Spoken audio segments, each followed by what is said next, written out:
Hello, welcome to the AP7 podcast. You are here with Rachel Donovan and the founder of AP7, Mr. George Helou. Thanks, Rachel, and thank you for joining us. We love talking about how to get the heart into everything we do to get a lot out of life. Whether it be relationships, business, careers, you name it. So, let's get started.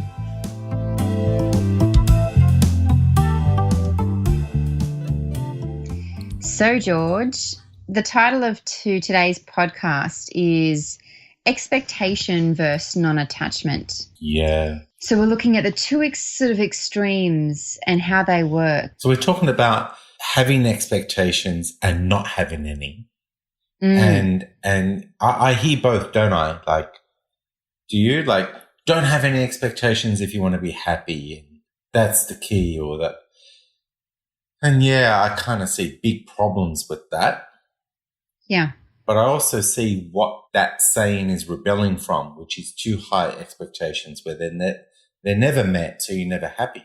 Sure. Yeah, exactly. So why is it that we have to go from one side of a problem and then create a different problem going to the extreme on the other side?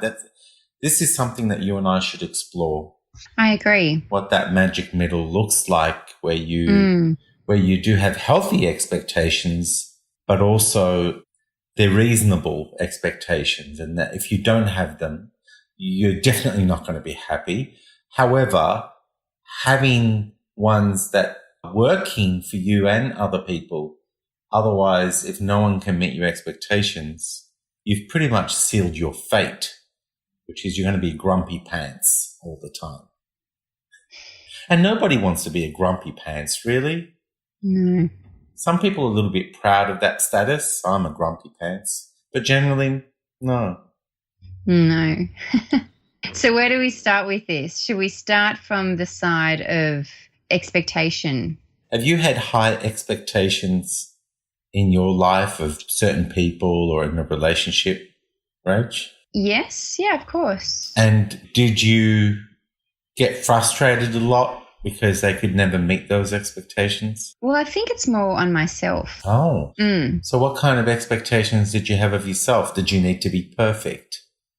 Definitely. Like, particularly I found that when I was studying recently and we were getting very, like, you know, if we had assignments to do and we're learning new programs and just constantly feeling like I should know this. I forgot, you know, when I forget things and I should be better and I should be picking it up quicker.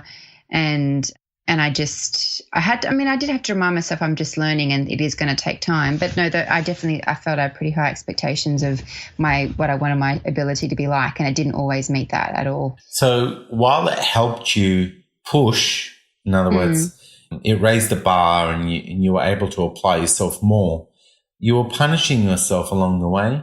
Yeah. If you had your time again, what would you do differently? I mean, can you be motivated to reach a level without being that hard on yourself? I mean, was being that hard on yourself a part of the only way you could excel? I think so, because it was pushing me to get things right and to learn and for it to be as good as it could be.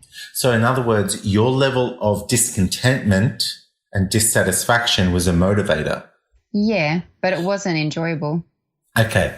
Do you think that you could contain this dissatisfaction so that it's about learning how to do it differently to get the result that you want? In other words, you're quite intolerant. You're going to keep shaking it and figuring it out and stay focused without turning on yourself and blaming yourself for not knowing it in the first place, because you crossed the line, Rachel. Well, what is the key? But can you see the distinction? Yeah. You crossed the line. You turned on yourself. Who do you turn on then, or who do you turn on? Where does that? You're classic, George. I need someone to beat up, and if it ain't gonna be me, just let me know. Let me know who's in line, because I'm ready. Because isn't it inevitable that you're going to get frustrated if that's what you're striving for? Yeah. But let's slow it down again. Mm-hmm. You're trying to understand something. Okay. You're not. Or you're having a go at something and you're expecting an outcome that's going to be valuable and you're going to get an approval for it or high distinction or whatever. But your approach is not giving you the result you want. So therefore you are dissatisfied. You're annoyed, right?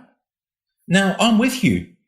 You want to go from a place where your desire is not being met to a place where it is. And the only reason why you'd bother is because you don't like where you are and you really want to be somewhere else where that desire is being met.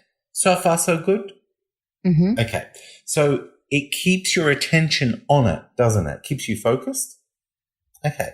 So what are you doing with that focus? You're going, what else am I missing? What else have I not applied or enrolled or understood in this situation? Reread this or recheck this, right? You're doing that. Mm-hmm. So far, so good. This is good. Mm-hmm. This is the part of the process. See, what you've decided is that the way you're going about it is not working. So therefore, you're going to have to keep trying different things and seeing what you're missing so that eventually you discover a way to apply yourself to it and create a different outcome that gives you the green light.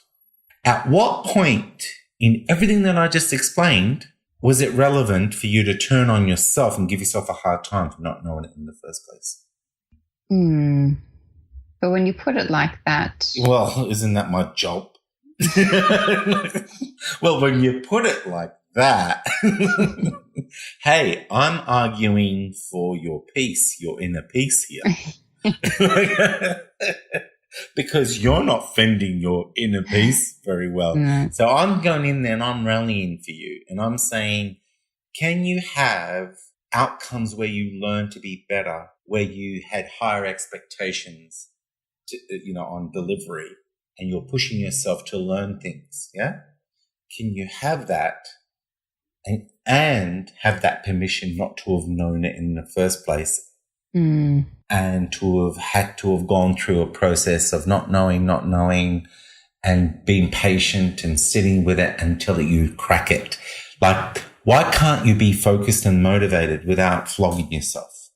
Is that because we're motivated by our value, our intrinsic worth is so tightly tied in that there's a sense of, if I don't get this done, I'm not going to get respect. I'm embarrassing myself. I'm going to be a laughing stock of the world. I'm exaggerating, obviously. But maybe deep down in your subconscious, it's that magnified, the emotion. And yeah, I'm going to be worthless. Mm. If I don't achieve, I'm worthless to people. And that can't be pretty. And you would therefore be angry at yourself because you don't want to risk your life, your livelihood, your well-being off a mistake. So we turn on ourselves. And also there's this sense of achievement is it. So the moment it's not there, the moment you hook into an achievement that you want, suddenly you're exposed. Because now if you don't get it, you're unworthy until you get it, which is a lot of pressure. It's very draining. And then you know what we end up doing? We end up avoiding higher goals because we don't want to put ourselves through that. Mm. Mind you don't seem to do that. Well, maybe you do in some areas of your life and you don't notice, but you've done the Iron Man thing and you've really pushed yourself to higher goals. I guess it's your own level of acceptance too, isn't it? Like what you believe you're capable of. Yeah, true. Mm. Did you give yourself a journey when you did the Ironman? Like, I remember doing an assessment with you at one stage and it was amazing. You really were giving yourself permission to learn and you were detached and you just went with what was in front of you. Mm. Maybe you need to treat the rest of life like the Ironman event. Yeah. And the training. I guess so. Yeah. But I guess because I never felt like a particularly good athlete that I had permission to fail because it's not like I was very strong at any of those things. That's the money shot. yeah, but when it's something that I'm sort of was changing my career for, and then it was, had to be good at it, and I felt like I should be, especially being a creative thing, that's where it kind of had a different effect. Yeah, that's why you were saying at the beginning, you said no expectation versus attachment. Mm-hmm. And right now you're explaining too attached. So the power of detachment where, hey, I'm giving myself permission not to be a star athlete, and you finish the event. Hey, this is too serious. I need to worry, stress that if I fail, it's a disaster. So what I'm going to do now is I'm going to polarize my thinking into thinking if I don't get it right, bad things are going to happen. And that actually slows it down, the progress. Because we're not as good with creative problem solving when we are too stressed. Right. Yeah, that's interesting. And I think that it's our responsibility to have high expectations because we're capable. Because you can have whatever you want, and the way you raise the bar, you've got to give yourself permission, foundation steps to get there. So biting more than you can chew to be turned off the whole thing is pointless. But you could definitely eat that elephant one bite at a time, and before you know it, you've achieved a lot, right? Sorry for all the vegetarians out there. Didn't mean to offend you. I didn't mean to eat the elephant. Yeah, so I like high expectations. But really, I think it's about expectations of each other too. And this is where I wanted to take it about friendships and relationships. Like, if we have healthy expectations of each other, what actually are we expecting of one another? If we have healthy expectations, is that what you said? Yeah. You see, I think immediately of values and things like, I just need you to talk to me with respect. And I need you to trust in my good nature. And I need you to be compassionate enough if I'm having an off day to give me a break and to just really appreciate that I'm on a human journey too. Would you do that for me, Rach? Of course. Took me a while to ask. I know you do it for me. Yes, of course. Yeah, but they're high expectations because most people don't give them to each other. Everyone's giving each other a hard time for not measuring up. And then the other side of it, and this is where we're going to go to as well, is, you know what? People just always let you down. If you're going to be happy, just don't expect anything. But if you don't expect anything, and are you still going to give? Are you still going to expect of yourself a contribution towards other people? Because if you're letting go of that too, you're actually disconnecting. You're giving up without realizing it. But if you're still maintaining your expectation to give, but you're just not going to expect anything from anyone else, how could that end well? I just see that as you're just inviting people to take advantage so you can become more resentful. So, yeah, I don't believe that happiness comes from not having any expectations.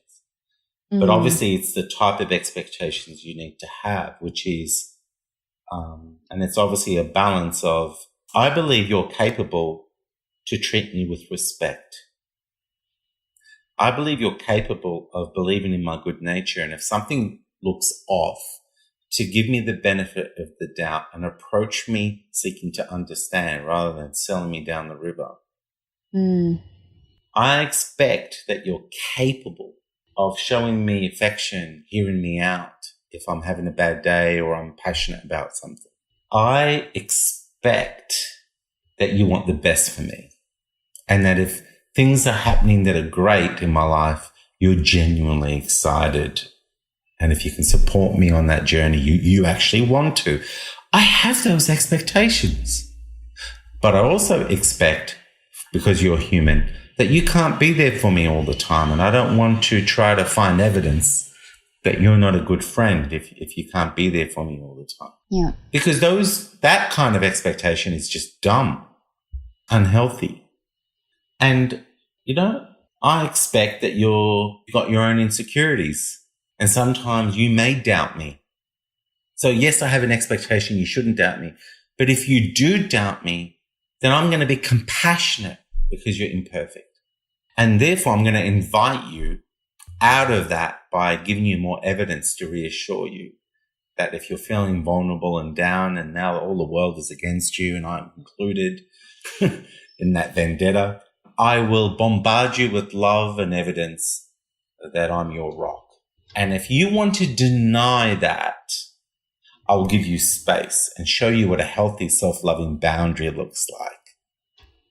And if you want to reconnect later and give me more crap, then I'm going to give you a boundary where you can't see me for a little while.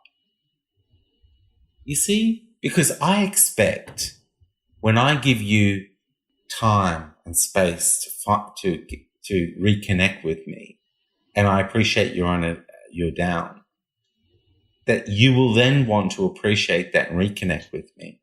And if you choose not to again and again, then you're not meeting a healthy level of expectation with me.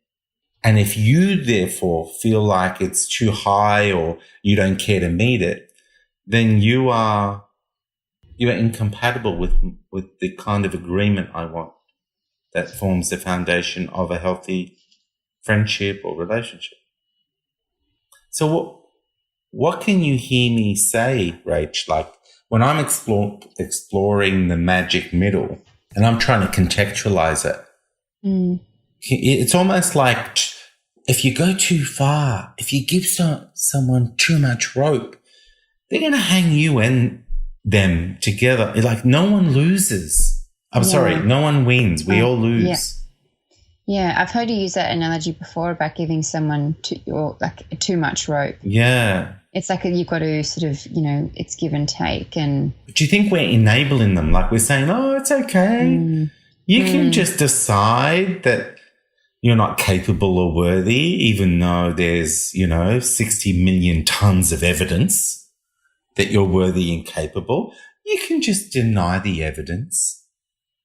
And that, oh yeah, given that I still love you consistently and show you compassion, you can just, throw that away as if that's not real consistent way of being. Sure.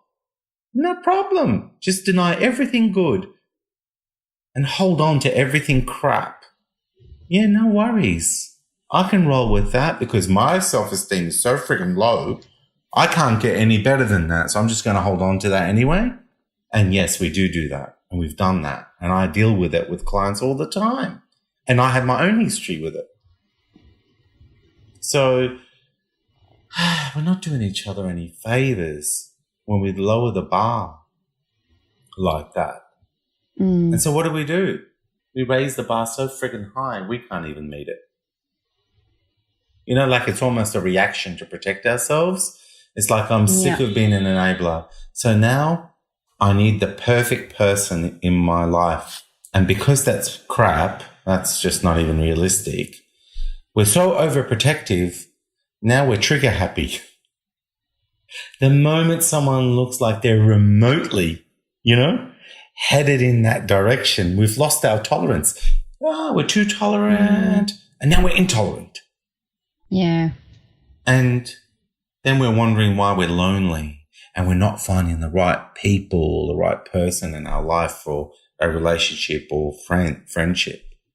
Because we've gone from one extreme that drains and exhausts us with codependency that's unhealthy and unsustainable to no one measures up and we're lonely and bored, isolated. So instead of flinging to that other extreme, is it better to address that issue of whatever it is that's bothered you instead of being intolerant and have the conversation and communicate about what's bothered you so that at least you're addressing it and not sort of being a doormat again, yet not being completely intolerant so that it can be sorted out? Well, I do think that you should practice, like you're saying, by addressing what's going on at the time. And if you practice that middle one step at a time, I guess you're developing your skills, aren't you? You're developing, oh, right, I can care. I can give someone latitude to not feel judged just because they're in a bad place and it's not working for me. They're not available for me. Because, the moment you do that, people feel so grateful, because most people don't do that. They end up in a fight, Next thing you know, they're getting pushed down more, and then they have to run or fight more, or, So when you're actually doing something that's refreshingly beautiful for them, rare, even though it shouldn't be, they're so grateful and they start to soften. So you're already inspiring their better nature to start to express. So I think that practicing in the middle, where you validate that it's okay not to be perfect, gives you the right to invite them to go on a journey into reconnecting with you, which raises the connection to the expectation where it belongs to be met. So I think that whole practice. So if you're doing that, but they're not taking the invitation, I think you then got to give them a running commentary that you're doing everything you can to create a connection that's sustainable, and you're losing the fight, and you don't want to lose the fight because you both lose each other. And if that person doesn't respond to that, then they're not mentally well enough yet to be in a friendship or relationship with you at the level that you could truly trust, respect, and engage and collaborate and do good things. But if you still care for them, maybe they're in a smaller box of what level of exposure you can have with them. That's interesting, isn't it? Because I've never really discussed this with you before, have I?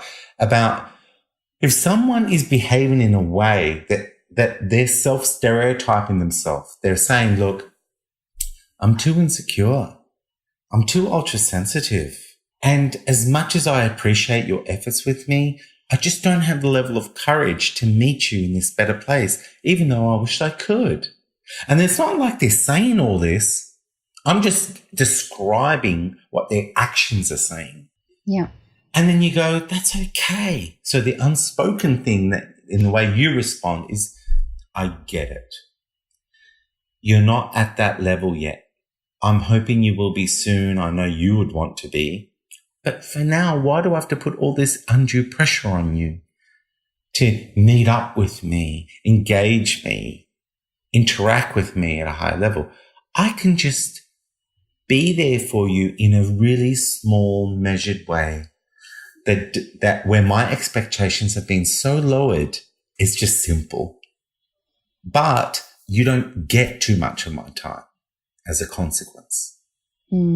Because in my life, where I spend my time, the richness from the depth of connecting and from the courage to expand and grow with my friends, colleagues, lover, this world is where that takes my heart and most of my energy. And whenever you are ready to play there, I will map a path there because I dig you and I believe in you that you want the same. But as you choose not to take it, I will honor that and leave you in that space and I'll maintain that open door when you're ready. What about when you're dealing with someone, a friend or a colleague, and you know that they're going through a really rough time? And I know I've done it before where I've just said, I don't want to say anything because they're going through a rough time and I don't want to add to their weight load that they're dealing with, or I'm worried I'm going to upset them. And I know a lot of people sort of do that and they just kind of push it under the rug, not wanting to address it because they feel it's too hard. Yeah. So obviously, if it's a situational, highly emotive experience and they need their time in the cave, is that what you're kind of saying? Like they're not really, no, not even that, but it could be they're in a bad mood over it. Is that what you mean? Yeah. So they're overreacting and they're not really available for you because they're wounded. Yeah, exactly. Yeah. So, see, that's where I like compassion and tolerance and patience, because because that's a high expectation. For you to be those things is you having a high expectation of the quality of friendship you want to give for them when they're really down. And you would want it from quality friends as well. So when you give them that, how long you give them that has to be within your means. How long you give them, yeah? So are you going to give that to them for a month, 3 months, 6 months, 12 months, a year, 10 years, 30 years? It's like you decide what's within your means because only you are responsible for your quality of life. So if you're like a tree and you've decided to flex and bend down for someone with your branches, if you bend too far, you'll snap. If you bend too far and stay down too long, you'll get into the habit of staying there. Your body will adapt to thinking you need to be that way. So you've got to be careful to do things in a healthy measure that's within your means. So be there for people. Cancel stuff that's important to you if you decide being there for someone when they're down is highly valuable as a friend to be that way. But if you catch that you're enabling them and that they're going through a process where they're negating the healing by what they're fixated on, hard done by, feeling like a victim. Initially, anybody can be forgiven to feel that way initially. But at some point, it's like, is your life more important than what someone did to you in the past? Or do you want what they did to define the quality of the rest of your life? If you're able to distill down their actions and their decisions down to that, because it is at sometimes, and they're going, I can't help it, then it's up to you to decide, well, I'm going to scale back here because you're choosing to invest in dumb ideas consciously and not fight for yourself and for a better life. And while I'm still going to be there intermittently to remind you, I've got a life that I need to scale more into while you're choosing to elongate the suffering for yourself. You know, remember, I think we've said this in the past, time doesn't heal wounds. What you do in time does. So while whatever that process is that person's following, the quality of your friendship is helping, facilitating them through that whole process of validating the negative emotions of whatever's happened to them, giving themselves permission, you know, to have recognized that it's hard, but then decide what was it about the situation they can get wisdom from. If they had their time again in the future in another situation, what would they do differently? So what's happening is that they're just collecting wisdom, they're honoring their past, and they're starting to get excited about a different way of being, which is a natural process.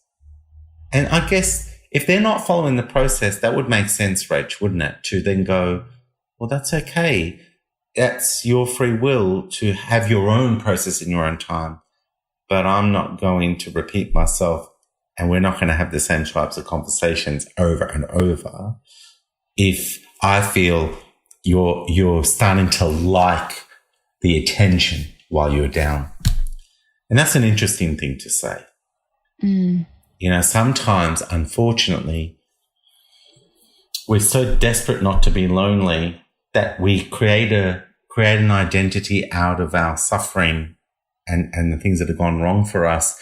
And the way people give us attention becomes so nice that we learn to dramatize our lives and magnify our problems because rescuers come flocking for their own fix that they're making a difference in someone's life.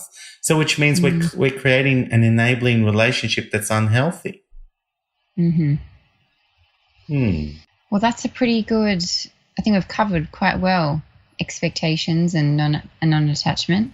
So have healthy expectations that align with your values and what you want out of life, and be prepared to meet them and exceed them at every opportunity, but don't ever think that you can just flush them away because apparently life is meant to be without them. That to me is scary, you know? Yeah. Well said, George. Thank you so much. Thanks again. And thank you for listening to our EP7 podcast. We look forward to chatting with you very soon. Bye for now. Thank you for joining us on another EP7 podcast. If you liked what you heard, remember to share and subscribe so you're notified of every podcast released. If you have any questions or would like to connect with us, please jump on the EP7 official Facebook page. We'd love to hear from you.